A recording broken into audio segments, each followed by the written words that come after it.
देखा जाए, समाज को लेकर देखा जाए, लिंग को लेकर के देखा जाए, यानी कि पूरा जो है समाज को एक करने में ये जुटे हुए हैं। दोस्तों, ये जमीन लेवल से लेकर के ऊपर उठे हैं। तो ये बात करते हैं, मेरे साथ हैं प्रदेश भाजपा के प्रदेश अध्यक्ष मेरे आदरणीय बड़े भैया श्री बलराम मंडल जी मेरे साथ मौजूद है, ओबीसी मोर्चा के प्रदेश अध्यक्ष है। चलिए, बिहार में क्या कुछ होने वाला है 2025 को लेकर के? अभी तो ये उपचुनाव का जो है प्रचार प्रसार जो थम गया है, क्या कहेंगे, क्या 4 सीट को लेकर के इसमें? निश्चित तौर पर जो बिहार में 4 सीटों पर जो चुनाव हो रहा है, ये बिहार का सेमीफाइनल है और 2025 में जो फाइनल गेम होगा वो पूरा राज्य ही नहीं पूरे देश भी देखेगा कि भारतीय जनता पार्टी एक ऐसी लोकप्रिय पार्टी है जिसका जो कल मतदान होना है इन 4 सीटों पर, इमामगंज, बेलागंज और जो है तरारी और ये रामगढ़, निश्चित तौर पर एनडीए का जो एकदम पूर्णतः सुनिश्चित जीत के साथ हम लोग उभरेंगे और बिहार में पूर्ण रूपेण एनडीए गठबंधन की सरकार 2025 में भी बनेगी। उसमें कहीं कोई संशय का विषय नहीं है। हम लोग समाज के बीच रहते हैं, काम करते हैं और समाज की अच्छी दिशा और दशा के बारे में हमेशा चिंतन रखते हैं। समाज एक अच्छा उसका व्यवस्था हो, अच्छी व्यवस्था हो, जिससे हमारा राज्य और देश दोनों तरक्की की ओर बढ़े। तो अच्छा भैया, ये लालू के लाल का अब क्या होगा? ठीक है भाई, लालू के लाल के लिए तो आपको ही इनसे पूछना चाहिए कि पूर्व में बिहार की जनता ने 15 साल उनके माँ पिताजी को जो मौका दिया और वर्तमान में भी कुछ दिन वो बने, तो भाई बिहार के लिए क्या वो सोच रहे हैं? नौकरी तो हमारे माननीय प्रिय बिहार के मुख्यमंत्री नीतीश कुमार जी ने दिया, लेकिन उसको अभी जो भंजा रहे हैं कि हमने दिया और इसी को एजेंडा मांग के 2025 की लड़ाई लड़ना चाहते हैं बिहार के अंदर, तो निश्चित तौर पर 2025 में पूर्णतः एनडीए समर्पित कार्यकर्ता अपने पक्ष में चुनाव कराएगी और जनता मोटिवेशन के तहत एनडीए को समर्थन अपना प्राप्त कराएगी और हम लोग पूर्ण बहुमत से सरकार बनाएंगे। और विशेष रूप से लालू के जो अपने तेजस्वी यादव जी हैं, अब विशेष रूप से आपको उनसे सवाल करना चाहिए कि पूर्व में क्या था और आगे उनका क्या एजेंडा है। उस एजेंडा पर अपनी बात को रखे, कितना जनता विश्वास करती है वो जनता पर छोड़ दे, समाज पर छोड़ दे, समाज के लोग कितना जो है उन पर विश्वास करती है, 2025 में तय होगा। कहीं पीके कहीं बीजेपी पर भारी ना पड़ जाए? पीके कोई भारी नहीं पड़ना है, उनका अपना स्टेटमेंट है, वो अपना दे रहे हैं। पीके का अपना जो एजेंडा है वो अपने एजेंडा से काम कर रहे हैं। हम लोग भारतीय जनता पार्टी, एनडीए गठबंधन, उनसे कोई ये नहीं है, कोई शिकवा शिकायत नहीं है, लेकिन कहीं ना कहीं वो गुमराह ना करें समाज को। समाज तय कर रखी है, बिहार में एनडीए की सरकार चल रही है और अच्छी से चल रही है। ये गरीब गुरुओं की सरकार है, ये समाज को उन्नति तरक्की देने की सरकार है, किसान भी और जो है मजदूर वर्ग के लोगों की सरकार है। तो निश्चित तौर पर आगे भी बिहार की जनता एनडीए गठबंधन के पक्ष में हमेशा खड़ी उतरी है पहले से और आगे भी उतरेगी। क्या पेपर में देखे हैं कि 12 लाख लोगों को नौकरी मिलेगा? क्या मतलब पेपर में ही रहेगा? जैसे दहेज प्रथा ऐसी पेपर में ही रहता है, लेकिन कानूनी रूप से तो वो स्टिक नहीं कर। जिस तरीके से जो मोटरसाइकिल चलाने वाले व्यक्ति को चालान करता है हेलमेट ना पहनने पे, इतना सख्ती से पेश किया जाता है, उसी प्रकार से दहेज प्रथा में जो सख्ती से पेश आने की जरूरत है। तो क्या लगता है कि इस बार जो है सही में सख्ती से पेश होगा या 12 लाख लोगों को जो है नौकरी मिलेगा, युवाओं को? अगर हमारे मुख्यमंत्री और हमारे उप मुख्यमंत्री ने कहीं ना कहीं किसी विचारधारा को लेकर अगर घोषणा किया है बिहार के लिए, तो निश्चित तौर पर 12 लाख नौकरियों का जो प्रपोजल है वो निश्चित तौर पर एनडीए गठबंधन उसको पारित करेगी ही। और जहां तक विचार आपने जो रखा है कि जो ये अभी आप जो बात कर रहे थे कि नौकरियों का, तो निश्चित एनडीए गठबंधन जो है 12 लाख नौकरी देगी। तो ये सुनने में आ रहा है कि क्या शहीद जो है रामफल मंडल जी का जो है मूर्ति का अनावरण होगा और शहीद जी का जो है दर्जा मिलेगा, या क्या कुछ आगे का आपका क्या है इस पर? पहले तो मैं आपको बता दूं, चूंकि कुछ पॉइंट का मिसमाइंड हो गया। आपने दहेज प्रथा के बारे में भी कुछ पूछा था हमसे क्वेश्चन। हम तो ये कहना चाह रहे हैं कि हम और आप अगर सही हैं तो सब सही है। क्या आप जो न्यूज क्वेश्चन करते हैं वो अपने आप में सही हैं? आप भी अपनी बहन अपनी बेटी का जब शादी करना होता है तो उसको उपहार के रूप में आप देते हैं, बड़े बड़े तोहफा देते हैं। वो उपहार ही अगला को देखने में जो मन के अंदर जो पीड़ा उत्पन्न करता है।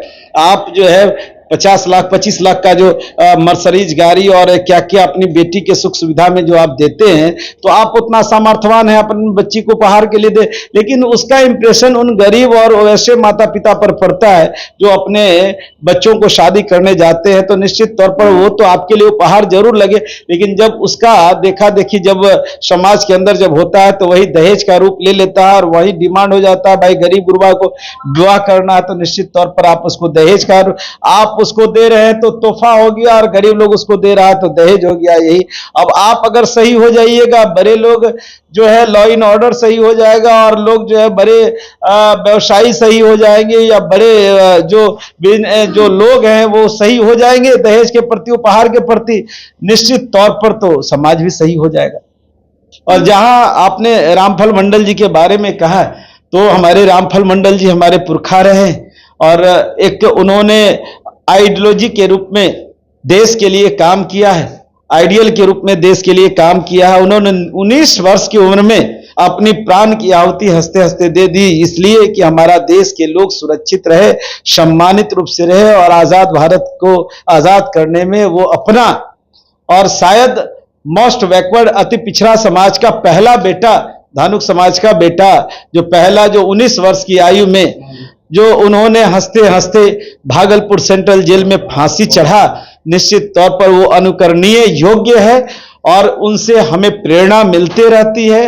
हम समाज के लोगों से, क्योंकि उन्होंने किसी एक जाति के सुरक्षा के लिए काम नहीं किया, पूरे देश की रक्षा के लिए उन्होंने प्राण की आहुति दी है। भले वो अति पिछड़ा धानुक समाज के कोख से जन्मे हो, लेकिन कहीं ना कहीं वो देश के लिए एक आइडियल के रूप में प्रस्तुत हुए हैं और आज तक जो गुमनाम रहे, हमारी पार्टी ने, भारतीय जनता पार्टी ने उन्हें हाल के दिनों में 23 अगस्त को एसके मेमोरियल हॉल में जिस तरह से उनको सम्मान दिया और राजकीय उनको शहादत का दर्जा देने की जो घोषणा की, इससे ओतप्रोत होते हुए हमारे समाज के लोग, अति पिछड़ा समाज के लोग, धानुक समाज के लोगों ने आगामी 23 नवंबर को मुंगेर जिला के बरियारपुर गांव के नजदीक मिर्जा चौकी चौराहा पे अमर शहीद रामफल मंडल जी का आदमकद प्रतिमा का अनावरण होना है, जिनमें माननीय कई केंद्र के केंद्रीय मिनिस्टर, बिहार के राज्य मिनिस्टर की उपस्थिति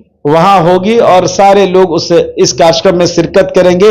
समाज का एक बड़ा आयाम, एक बड़ा समूह जुटेगा, जिससे इस समाज को एक ऊर्जा मिलेगी ऐसे लोगों को प्रतिमा का अनावरण करने से, और निश्चित तौर पर यह हमारा एजेंडा है। और इस तरह से बिहार के 38 जिला में जहां रामफल मंडल जी का प्रतिमा नहीं लगा हुआ, हर जिला में एक एक प्रतिमा लगाने की हमारी पहल है और इस ओर हम काम अग्रसर के रूप में कर रहे हैं।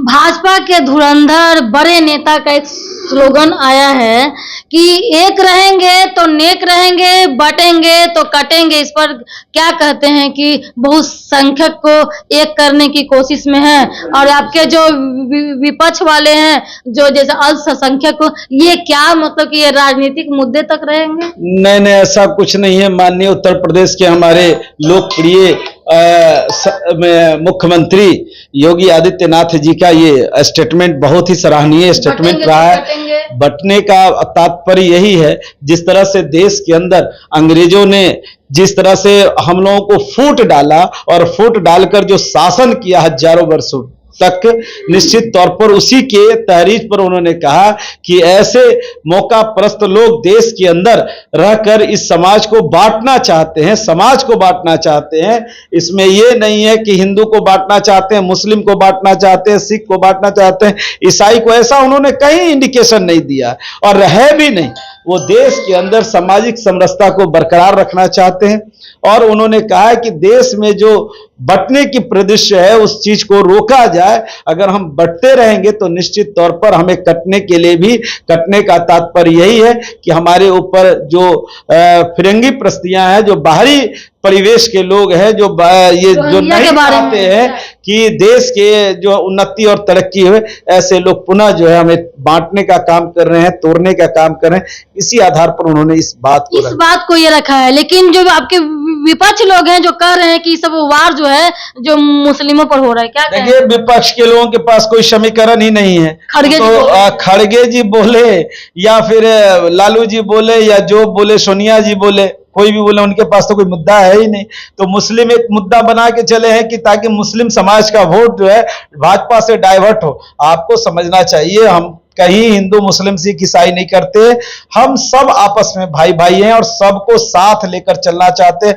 मोदी जी का तो एजेंडा ही रहा है सबका साथ, सबका विश्वास, सबका विकास। तो निश्चित तौर पर इसी आधार पर हमारी पार्टी चलती है, इसी एजेंडा पर चलती है। और हम छोटे कार्यकर्ता हों या बड़े कार्यकर्ता, एक ही एजेंडा है कि सबका साथ, सबका विश्वास और सबका विकास। इसका तो मन चेंज हो गया है, आप ही के कार्यकर्ता लोग का मन चेंज हो गया है कि जिसका साथ है उसी का विकास।